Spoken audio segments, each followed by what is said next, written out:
Bulletin میں سب سے پہلے آپ کو بتائیں گے برطانیہ نے ایرانی پاسداران انقلاب فورس کو دہشت گرد تنظیم قرار دے دیا ہے۔ برطانوی حکومت کا موقف ہے کہ غیر ملکی ریاستی پراکسی گروپوں کے خلاف کارروائی کے تحت ایرانی پاسداران کی حمایت غیر قانونی ہے۔ نئے ریاستی خطرات سے متعلق تاریخی اختیارات کے تحت 3 گروپوں کو نامزد کیا گیا ہے۔ ان گروپوں میں ایرانی پاسداران انقلاب، اسلامی movement of companions of the right شامل ہیں۔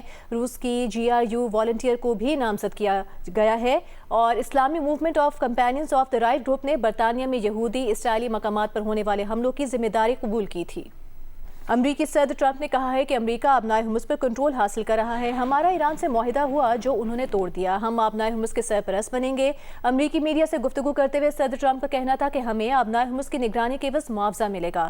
ہم آبنائے حمص کو اپنے پاس رکھیں گے اور شاید اسے ہم ہی چلائیں۔ ایرانی رہنماؤں پر تنقید کرتے ہوئے صدر ٹرمپ نے کہا کہ وہ برے لوگوں کا ایک گروپ ہے۔ امریکی صدر کا کہنا تھا کہ ہم نے کل رات ایران کو بہت شدید حملوں کا نشانہ بنایا، اینٹی ایئر کرافٹ گن سمیت ان کا بیشتر ساز و سامان تباہ کر دیا۔ جب بھی وہ ڈرون حملہ کریں گے ہم بری طرح نشانہ بنائیں گے۔ وہ ہمیشہ معاہدہ توڑ دیتے ہیں، اس لیے اب ہم انہیں سخت نشانہ بنائیں گے۔ امریکی میڈیا کا کہنا ہے کہ ایرانی پاسداران انقلاب کی آبنائے حمص سے گزرنے والے کمرشل جہاز پر فائرنگ کی ہے۔ امریکی لڑاکا طیارے نے ایرانی کروز میزائل اور ڈرون کو مار گرایا ہے۔ دوسری جانب ایرانی پاسداران انقلاب کا کہنا ہے کہ آبنائے حمص میں جہاز رانی کی بحالی کا واحد راستہ آبنائے حمص میں امریکی فوجی جارحیت کا خاتمہ ہے۔ آبنائے حمص میں جہاز رانی کی بحالی کے لیے ساحلی ممالک کی خود مختاری کا احترام کرنا ہوگا۔ مسلسل مداخلت عالمی سطح پر تیل اور گیس کے شعبے میں مزید سنگین واقعات کا سبب ہوگی۔ ادھر ایرانی خبر ایجنسی کا کہنا ہے کہ میرین ٹریفک کی سیٹلائٹ مانیٹرنگ کے مطابق 24 گھنٹوں میں 5 کمرشل جہاز آبنائے حمص عبور کر پائے ہیں۔ ترجمان ایرانی وزارت خارجہ اسماعیل بقائی نے کہا ہے کہ امریکہ نے MOU کی خلاف ورزی کی۔ امریکہ اور ایران کے درمیان مفاہمتی یادداشت بحران سے گزر رہی ہے۔ امریکہ مفاہمتی یادداشت کی مسلسل خلاف ورزی کر رہا ہے۔ جب تک دوسرا فریق اپنی ذمہ داریاں پوری نہیں کرتا ایران بھی MOU پر عمل درآمد نہیں کرے گا۔ میڈیا بریفنگ میں اسماعیل بقائی کا کہنا تھا کہ امریکہ نے آبنائے حمص پر ایرانی وعدے سے متعلق طے 1 ماہ کی مہلت بھی مکمل ہونے نہیں دی۔ امریکی اڈوں پر کارروائیاں حق دفاع میں کی گئیں۔ ایران کو دفاع پر مورد الزام ٹھہرانا غیر ذمہ دارانہ ہے۔ بارہا کہہ چکے ہیں کہ علاقائی ممالک ایران کے خلاف اپنی زمین استعمال نہ ہونے دیں۔ ترجمان کا کہنا تھا کہ ثالثین امریکہ اور ایران کے درمیان ثالثی کی کوششیں اب بھی جاری رکھے ہوئے ہیں۔ ایران آبنائے حمص میں تمام ضروری اقدامات کرنے کا حق رکھتا ہے۔ ایران آبنائے حمص سے متعلق عمان کے ساتھ مشترکہ طریقہ کار طے کرنے کی کوشش کر رہا ہے۔ عمان پر امریکہ کے دباؤ نے ان کوششوں میں رکاوٹ ڈالی ہے۔ اور امریکہ فوج نے آج صبح اور گزشتہ رات ایران میں درجنوں اہداف پر حملے کیے ہیں۔ سینٹرل کمانڈ کے مطابق دفاعی نظام، ساحلی ریڈار، میزائل اور ڈرون تنصیبات اور آبنائے حمص کے قریب چھوٹی فوجی کشتیوں کو نشانہ بنایا گیا۔ حملوں میں پہلی بار لڑاکا طیاروں، بحری جہازوں، خودکش فضائی اور بحری ڈرونز کا مشترکہ استعمال کیا گیا۔ امریکی سینٹرل کمانڈ کا کہنا ہے کہ آبنائے حمص دنیا کی تجارت کے لیے اہم گزرگاہ ہے جسے ایران کنٹرول نہیں کرتا۔ ایرانی دعووں، حملوں اور دھمکیوں کے باوجود امریکی افواج آبنائے حمص میں آمد و رفت کی آزادی کو یقینی بنانے کے لیے تیار اور مستعد ہے۔ ایرانی میڈیا کے مطابق ایرانی صوبے اصفہان میں امریکی حملے میں 1 شخص شہید، 7 زخمی ہوئے۔ ایران کے ماہ شہر پر امریکی فضائی حملے میں 1 شخص شہید ہوا، 4 افراد زخمی ہوئے۔ ماہ شہر میں واٹر پمپنگ اسٹیشن کو بھی نشانہ بنایا گیا۔ ایرانی شہر آبادان پر امریکی حملے میں کم از کم 2 افراد شہید ہو گئے۔ ایرانی میڈیا کے مطابق ایرانی فورسز نے بندر عباس میں امریکی ڈرون مار گرایا۔ امریکی ڈرون لوکاس کو درستی سے نشانہ بنا کر مار گرایا گیا۔ ایران کے جنوبی ساحلی علاقوں پر تازہ امریکی حملوں کے جواب میں ایران نے عمان، بحرین، کویت اور اردن میں امریکی فوجی اڈوں پر میزائل اور ڈرون حملے کیے ہیں۔ ایرانی سرکاری میڈیا کے مطابق ایرانی فوج اور پاسداران انقلاب نے فوجی اڈوں پر بڑے پیمانے پر میزائل اور ڈرون حملے کیے ہیں۔ پاسداران انقلاب کا کہنا ہے کہ اردن کے پرنس حسن ایئر بیس پر میزائل اور ڈرون حملوں میں ایندھن اور اسلحے کے کئی ذخائر کو نشانہ بنایا گیا۔ اردنی فوج کا کہنا ہے کہ ایران کی جانب سے فضائی حدود میں داخل ہونے والے 4 میزائلوں کو مار گرایا گیا ہے۔ بحرین کے شیخ عیسیٰ ایئر بیس پر امریکی drone command and control centre, طیارے کے ہینگر اور ہیلی کاپٹر مرمت کی تنصیبات کو نشانہ بنایا گیا۔ پاسداران انقلاب کا کہنا ہے کہ بحرین میں امریکی فوجی تنصیبات، طویل فاصلے تک نگرانی کرنے والے ریڈار کو تباہ کر دیا گیا۔ ایرانی فوج نے دعویٰ کیا ہے کہ کویت کے علی السالم اور احمد الجابر ایئر بیسز پر ایندھن کے ذخائر، پیٹریاٹ فضائی دفاعی نظام اور اہم ریڈار تنصیبات کو تباہ کر دیا گیا۔ کویتی فوج کا کہنا ہے کہ فضائی دفاعی نظام حملوں کو روکنے میں مصروف ہے۔ پاسداران انقلاب کا دعویٰ ہے کہ سلطنت عمان میں موجود فلوٹنگ ڈیٹیکشن ریڈار کو تباہ کر دیا گیا۔ ایرانی حکام کا کہنا ہے کہ یہ کارروائیاں امریکی حملوں کے جواب میں کی جا رہی ہیں۔ بحرین نے ایران پر تازہ حملوں میں شہری علاقوں کو نشانہ بنانے کا الزام لگایا ہے۔ بحرینی فوج کے جنرل کمان کا کہنا ہے کہ ایران نے میزائلوں اور ڈرون سے شہریوں کو نشانہ بنا کر جارحانہ پالیسی جاری رکھی۔ بحرینی فوج فضائی دفاعی نظام نے ایران کے متعدد میزائل اور ڈرون حملوں کو فضا میں تباہ کر دیا۔ آگے بڑھتے ہیں، آپ کو بتاتے ہیں وزیر اعظم شہباز شریف کی امیر قطر سے ملاقات ہوئی ہے۔ سابق وزیر اعظم نواز شریف بھی اس ملاقات میں شریک تھے۔ وزیر اعظم نے شیخ تمیم بن حمد الثانی سے سابق امیر قطر کے انتقال پر اظہار تعزیت کیا۔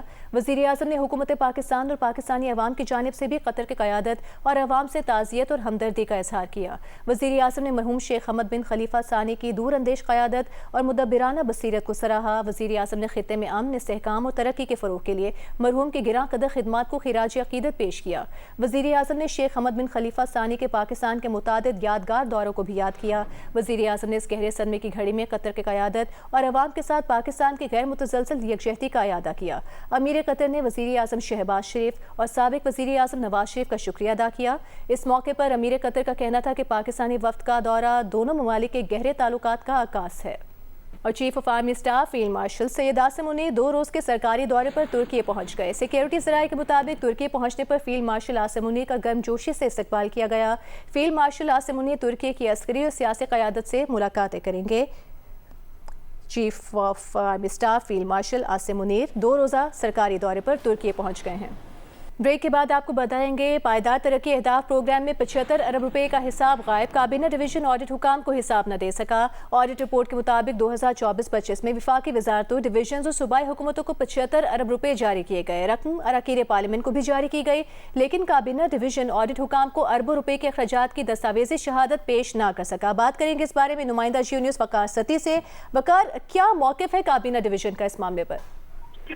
دیکھیے 2024 اور یہ 25 کا یہ آڈٹ ہے اور اس میں کابینہ ڈویژن نے وفاق کے مختلف جو ڈویژنز ہیں، ان کے جو محکمے ہیں، مختلف صوبے ہیں، ان کو اور اراکین پارلیمنٹ کو جو ترقیاتی منصوبے اور جو ان کی اسکیمیں تھی اس کے لیے 75 ارب روپے دیے ہیں۔ اور یہ آڈٹ کے دوران یہ انکشاف ہوا ہے کہ کابینہ ڈویژن آڈٹ کو اس حوالے سے کسی قسم کا بھی جو دستاویزی ثبوت ہے ان کے استعمال کے حوالے سے وہ ریکارڈ نہیں وہ فراہم کر سکا۔ اور آڈٹ رپورٹ میں یہ وہ کہا گیا ہے کہ اس کی جو وہ کابینہ ڈویژن ہے وہ شفافیت بھی وہ ثابت نہیں کر سکا ہے، اور نہ ہی اس کے جو اس کی وہ ماہانہ پیش رفت ہے اور جو تکمیل کے سرٹیفکیٹس ہیں وہ بھی نہیں آ سکے، اور آیا یہ بھی معلوم نہیں ہو سکا ہے کیا یہ وہ پیسہ کسی ترقیاتی اسکیم میں لگا ہے، کس منصوبے میں لگا ہے اور ان کی ابھی کیا پوزیشن ہے۔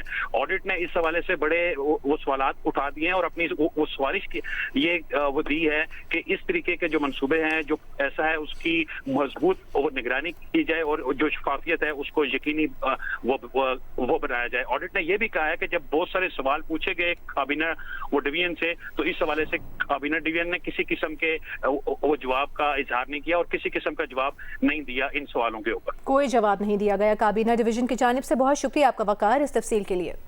اقوام متحدہ کے خصوصی نمائندوں نے بھارتی حکومت کے نام خط لکھا ہے۔ اقوام متحدہ کے 3 خصوصی نمائندوں نے بھارت کو انتخابی فہرستوں سے ووٹرز کے نام خارج کیے جانے پر خط بھیجا ہے۔ یو این نمائندوں نے بھارت سے انتخابی فہرستوں سے لاکھوں نام حذف کیے جانے کے الزامات پر جامع جواب طلب کر لیا ہے۔ اقوام متحدہ کے نمائندوں نے بھارت سے مذہب اور نسلی بنیاد پر حذف کیے گئے ووٹرز کا تفصیلی ڈیٹا طلب کر لیا ہے۔ یو این نمائندوں کا موقف ہے کہ مغربی بنگال میں تقریباً 91 لاکھ نام انتخابی فہرستوں سے حذف کیے جانے کے الزامات سامنے آئے ہیں۔ 12 ریاستوں میں تقریباً 5 کروڑ 20 لاکھ نام حذف کیے جانے کے الزامات سامنے آئے ہیں۔ ووٹر فہرستوں سے ناموں کو بڑے پیمانے پر حذف کرنے سے اقلیتیں خصوصاً مسلمان متاثر ہوئے ہیں۔ یو این نمائندوں نے مسلمانوں کے خلاف نسل پرستانہ رویے پر اظہار تشویش کیا ہے کہ انتخابی عمل میں امتیازی سلوک نہ ہونے کی تفصیلات فراہم کی جائیں۔ اقوام متحدہ کے نمائندوں نے بھارت سے انتخابی فہرستوں کی نظرثانی کے عمل میں شفافیت اور غیر جانبداری یقینی بنانے کا مطالبہ کیا ہے۔ یو این نمائندوں نے اپیلوں، اعتراضات اور ان کے فیصلوں کی مکمل تفصیلات طلب کر لی ہیں۔ کراچی میں 3 تلوار کے قریب بینک سے رقم نکلوانے والا نوجوان فائرنگ سے زندگی کی بازی ہار گیا۔ کار پر فائرنگ کی ویڈیو سامنے آ گئی۔ S S P south Mehroz Ali کا کہنا ہے کہ واقعہ ڈاکوؤں اور سیکیورٹی گارڈ کے درمیان فائرنگ سے پیش آیا۔ شہری گاڑی میں بینک سے رقم نکال کر دوسرے بینک جا رہا تھا۔ گاڑی بینک کے پاس جیسے ہی رکی ڈاکو بھی پیچھے سے آ گئے۔ بینک کا سیکیورٹی گارڈ نے سمجھا کہ کار میں بھی ڈاکو ہیں۔ سیکیورٹی گارڈ نے فائرنگ کی تو ڈاکو نے بھی گولیاں چلا دی اور کار میں 25 لاکھ روپے کے 2 پیکٹس موجود تھے۔ ملزم ایک پیکٹ لوٹ کر موقع سے فرار ہو گئے۔ ایس ایس پی ساؤتھ کا مزید کہنا ہے کہ شہری کی موت کس کی گولی سے ہوئی اس بارے میں تحقیقات جاری ہیں۔ دوسری جانب مقتول نوجوان ڈاکٹر آکاش کے چچا کھیم چند کا کہنا ہے کہ ڈاکٹر آکاش جنہ اسپتال میں 2 سال سے ڈیوٹی کر رہے تھے۔ ڈاکٹر آکاش کی عمر 28 سال تھی۔ جب تک ملزم گرفتار نہیں ہوں گے لاش رکھ کر دھرنا دیں گے۔ مزید تفصیل بتائیں گے دانیال سید۔ جی بالکل، کلپٹن 3 تلوار پر فائرنگ کا واقعہ پیش آیا. کار پر ڈاکوؤں کی جانب سے لوٹ مار کے دوران فائرنگ کی گئی، جس کے نتیجے میں 28 سال کے ڈاکٹر آکاش شدید زخمی ہوئے اور اسپتال منتقل کرنے کے دوران جاں بحق ہو گئے. مقتول کی لاش جنرل اسپتال میں قانونی تقاضے پورے کرنے کے بعد چیف افسر تھانے منتقل کی گئی ہے.